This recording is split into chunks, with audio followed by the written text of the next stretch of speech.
Hello दोस्तों, और आप लोगों के सामने एक नया वीडियो लेकर आ गए हैं। जो ये वीडियो आप लोगों के सामने बनी वो आप लोग थर्मल पावर प्लांट में बॉयलर, टरबाइन, जितने भी ऑक्सिलरी सिस्टम है उन सब के बारे में बताया जाएगा और सारा प्रैक्टिकली चीज़ बताया जाएगा। कोई आपको थ्योरी चीज़ नहीं, प्रैक्टिकल। और जो प्रेजेंट टाइम में थर्मल पावर प्लांट में चल रहा है उनका सारा पैरामीटर्स आपको नोट डाउन कराया जाएगा। जितने भी थर्मल पावर प्लांट में काम कर रहे हैं, चाहे वो किसी भी थर्मल पावर प्लांट में इंडिया के या चाहे चाइना में काम कर रहे हो, चाहे यूएसए में काम कर रहे हो, चाहे जापान में काम कर रहे हो, जितने भी थर्मल पावर प्लांट सारे लगभग इक्विपमेंट वही होते हैं, सारे इक्विपमेंट पैरामीटर वही होता है। हाँ, थोड़ा 200 मेगावाट है तो उसका सब बॉयलर का डिजाइन थोड़ा बड़ा होता है। अगर 660 मेगावाट है, 700 मेगावाट, उसका बॉयलर का डिजाइन थोड़ा बड़ा होता है। तो वो आपको पैरामीटर्स लिखा जाएंगे जो आपके लिए जैसे आप एनटीपीसी का अगर कहीं इंटरव्यू होता है तो इसके बारे में पूछते हैं कि बॉयलर का पैरामीटर्स क्या है, पैरामीटर्स पूछते हैं। बॉयलर किस प्रकार का बॉयलर है वो पूछा जाता है। तो वीडियो अच्छी लगे तो लाइक और सब्सक्राइब करें, अपने दोस्तों के साथ शेयर कीजिए। आइए हम लोग थोड़ा उसका हम लोग पैरामीटर जानते हैं। पहले हम लोग जानते हैं एक एक चीज़ करके जानेंगे। पहले आप जानेंगे boiler and auxiliary, boiler and auxiliary में क्या क्या इक्विपमेंट आता है। उसके बाद टरबाइन एंड ऑक्सिलरी, सारे धीरे धीरे आपको पूरा मेन प्लांट है जिसको बोलते हैं बॉयलर का, टरबाइन का, जितने पैरामीटर्स हैं, जितने इक्विपमेंट है सब आपको लिखाएंगे। सबका डिजाइन लिखाया जाएगा, कितना डिजाइन कितने एमएम का है लगभग सब आपको लिखाया जाएगा। तो आइए हम लोग चलते हैं बॉयलर एंड ऑक्सिलरी। ठीक, बॉयलर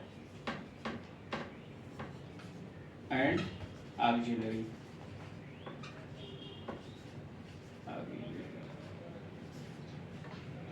बॉयलर एंड ऑक्सिलरी मतलब उसके सहायक, बॉयलर के जो सहायक है इसलिए उसको ऑक्सिलरी बोलते हैं। बॉयलर, बॉयलर का एक खोखला बेसिन होता है, उसके अंदर ट्यूबें होती है।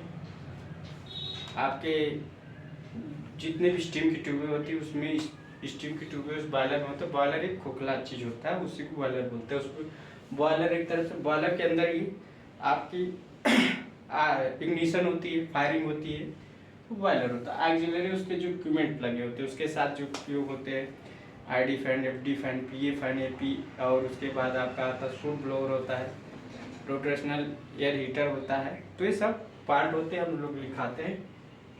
अब देखिए बॉयलर, उसके बाद इनके कौन कौन से पार्ट होते हैं मैं आपको लिखाऊंगा। फर्स्ट आपके लिए होता है मेन बॉयलर। अब मेन बॉयलर क्या होता है, दूसरा आपका होता है आईडी फैन, ये भी होता है। दूसरा पीए फैन होता है। चौथा आपका होता है ये आईडी पीए फैन, और कौन सा आता है, आईडी हो गया, PA fan, FD fan, FD fan होता है। और क्या होता है, आराम से कोई इसमें, उसके बाद कोयलों को पीसा जाता है तो उसके लिए मिल की जरूरत होती है, सिंपल सा मिल भी होता है। वो सब बॉयलर एंड ऑक्सिलरी में आती है, टरबाइन एंड ऑक्सिलरी में नहीं। तो मिल हो गया,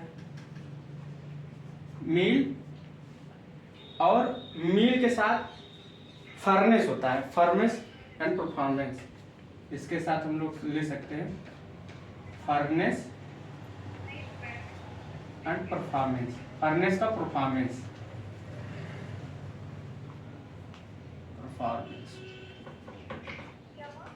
तो फर्नेस का परफॉर्मेंस, ठीक। Boiler and auxiliary, main boiler, ID fan, PA fan, FD fan, mill and furnace का परफॉर्मेंस। फर्नेस क्या है, बॉयलर हमारा जो बेसिन के केसिन होता है उसके अंदर हम लोग फायरिंग करते हैं।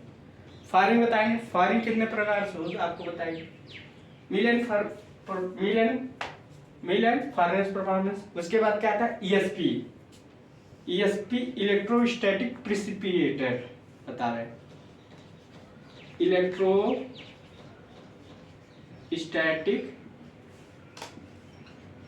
प्रेसिपिटेटर, विद्युत अवक्षेपक। मतलब हम लोग डीसी सप्लाई देते हैं 105 केवी देते हैं। तो उसके बाद जो ऐस आती है उसको हम आयनाइज करते हैं, पॉजिटिव नेगेटिव पार्टिकल्स में तो आयनाइज करते हैं, तो इलेक्ट्रोस्टैटिक प्रेसिपिटेटर हो गया। अगला आता है, अगला क्या आएगा, इलेक्ट्रोस्टैटिक प्रेसिपिटेशन। उसके बाद बॉयलर पैरामीटर्स,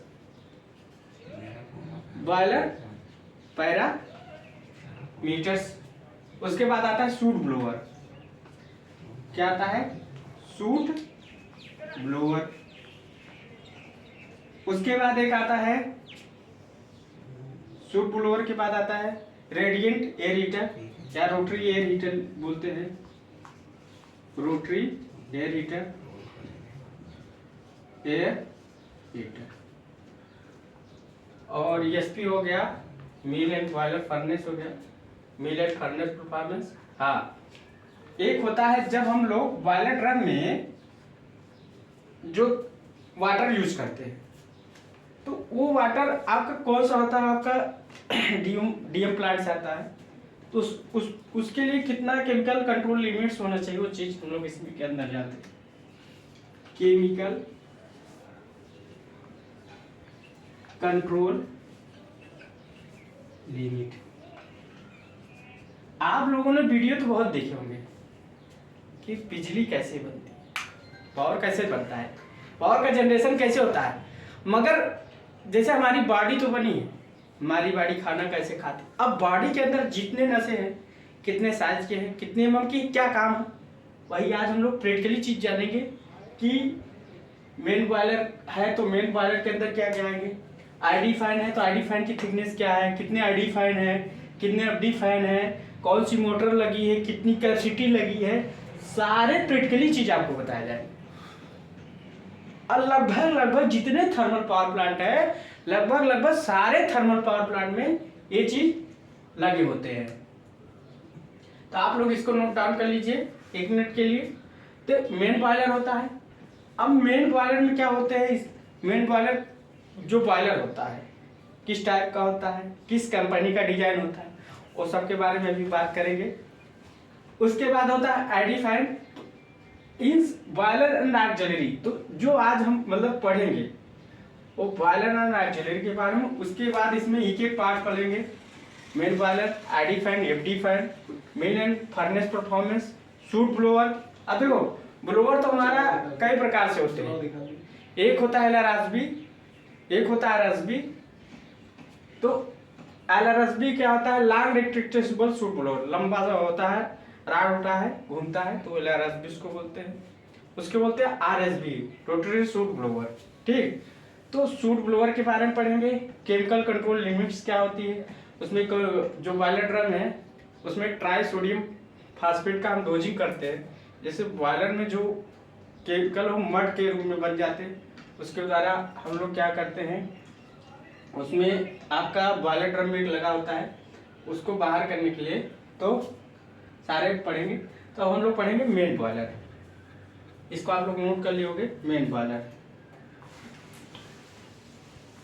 तो ये सारे चीज पैरामीटर हैं, एक एक चीज करके एक एक दिन में आपको पढ़ाया जाएगा, जिससे आप भूले ना, आप लोग आराम से याद करिए। ये जरूरी नहीं है कि आप अगर टरबाइन में है तो टरबाइन के ही बारे में जानकारी लीजिए, आप पूरे प्लांट के बारे में जानकारी लीजिए।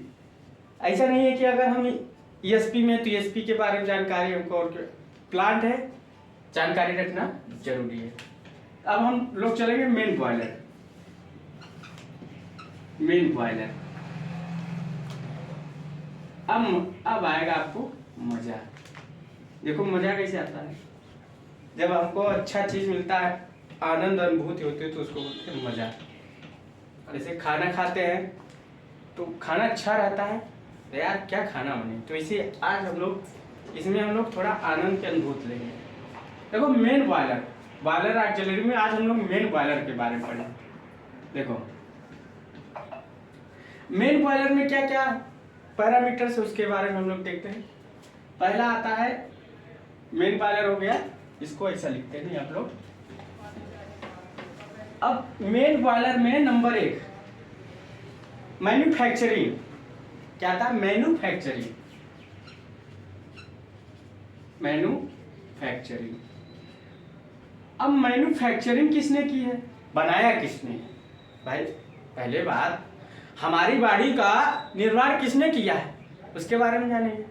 तो बॉयलर का मैन्युफैक्चरिंग किसने पहले बनाया है, यहाँ कंपनी नेम। तो कंपनी नेम में मान लीजिए भेल है, भेल हो गई, चाइना की भी कंपनी डिजाइन की है। सुपर क्रिटिकल बॉयलर लगभग चाइना ही डिजाइन किए जाते हैं।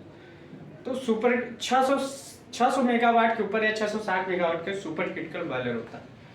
तो जहाँ 660 मेगावाट है, 700 मेगावाट है, तो वहाँ सुपर क्रिटिकल बॉयलर चलेगा। तो यहाँ हम कंपनी नेम लिखते हैं। तो कंपनी भेल भी डिजाइन करती है, तो यहाँ हम लिख देते हैं कंपनी नेम। एक हमने कंपनी दे दी है, कंपनी नेम, ठीक। यहाँ हम कंपनी नेम के बारे में जानेंगे कि किस कंपनी ने मेन बॉयलर को डिजाइन किया। दूसरा पॉइंट आता है, दूसरा पॉइंट क्या आता है, डिजाइन कोड। क्या डिजाइन, किस प्रकार का डिजाइन है।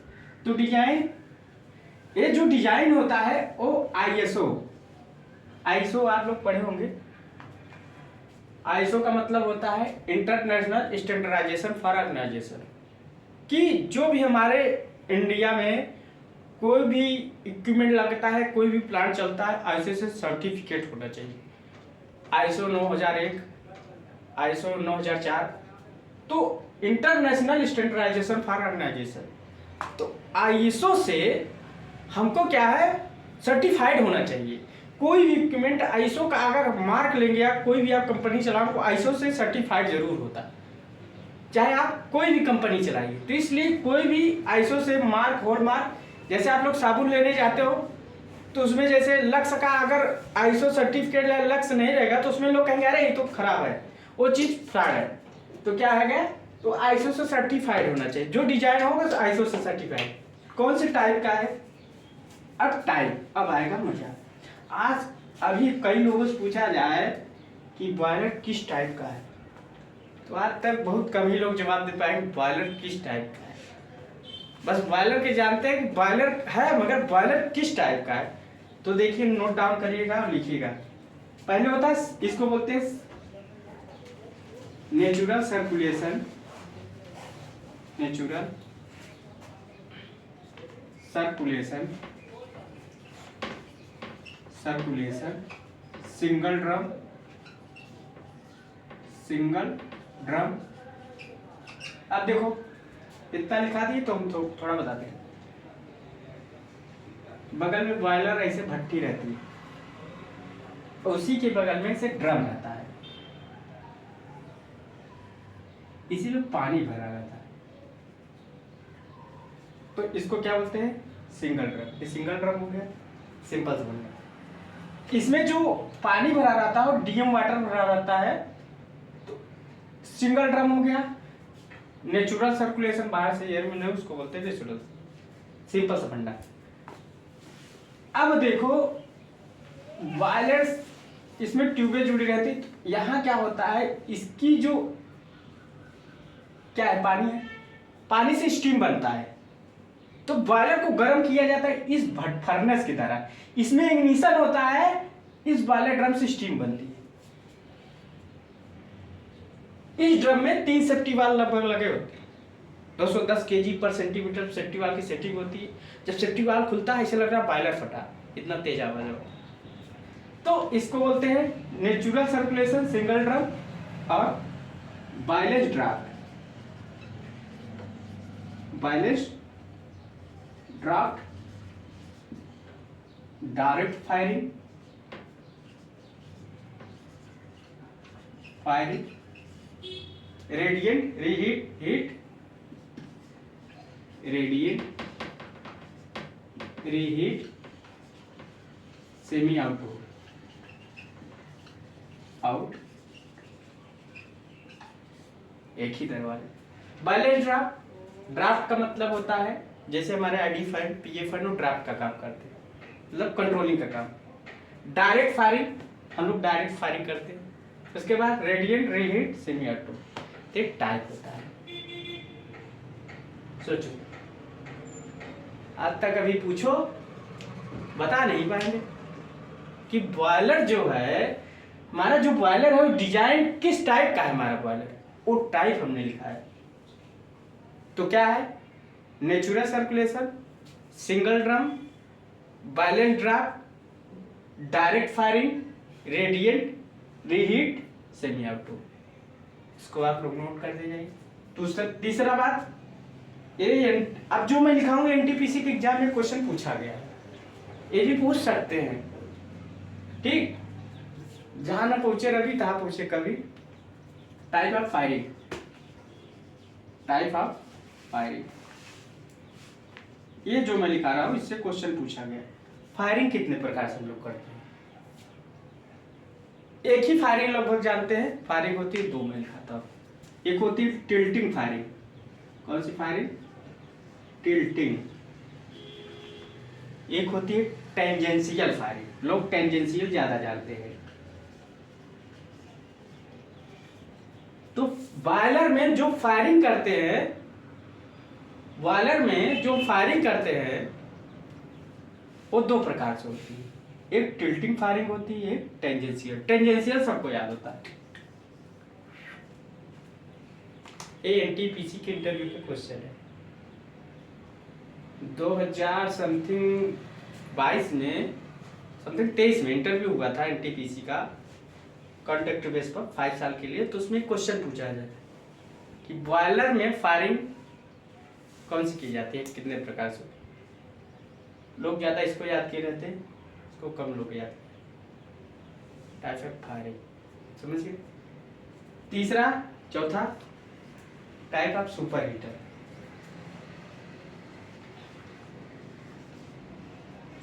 सुपर हीटर, अब सुपर हीटर के बारे में जानते हैं। एक होता है पेंडेंट, पेंडेंट बोलते हैं। एक होता है प्लाटेंट और एक होता है हॉरिजॉन्टल।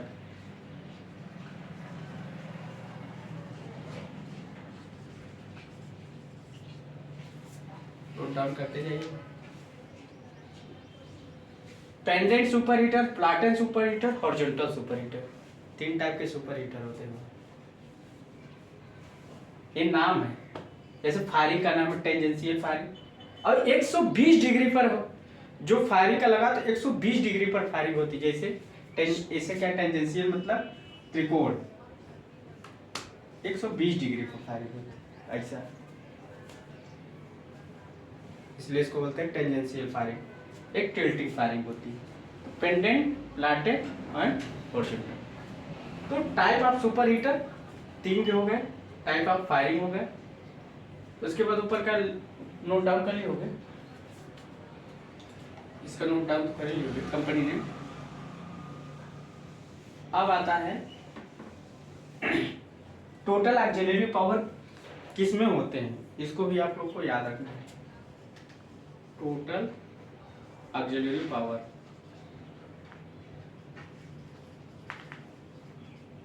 मेगावाट में होते हैं। एक बात याद रखें, जितने ऑक्सिलरी पावर है सब मेगावाट में होते हैं। जितने ऑक्सिलरी पावर के सारे मेगावाट। चाहे आप चाहे आप उसको ले लीजिए, देखो याद नहीं आ रहा है तो बता देंगे उसको। इसको आप लोग नोट डाउन कर लीजिए, ये क्वेश्चन पूछ सकते हैं, कहीं आ सकता है, सेम चीज वही रहता है, कोई दिक्कत नहीं।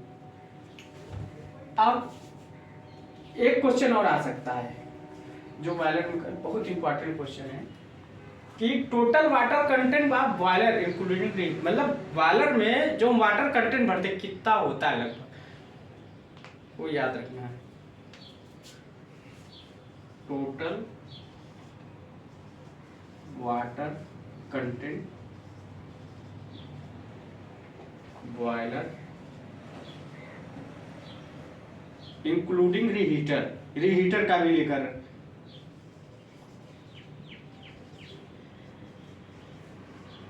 देखो कुछ लोगों के जो मैं बता रहा हूँ ऊपर से गुजर रहा हूँ, और जो बॉयलर में काम किए होंगे उनको मजा आ रहा हो, बस थोड़ा सा डिफरेंस है, ये हल्का सा डिफरेंस है, कुछ डिफरेंस। रीहीटर को देखोगे आप लोग तो इसको नोट कर लियोगे आप लोग। अब रीहीटर की बात करें तो इंक्लूडिंग रीहीटर तो 460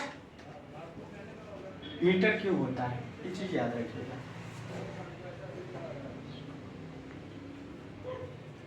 और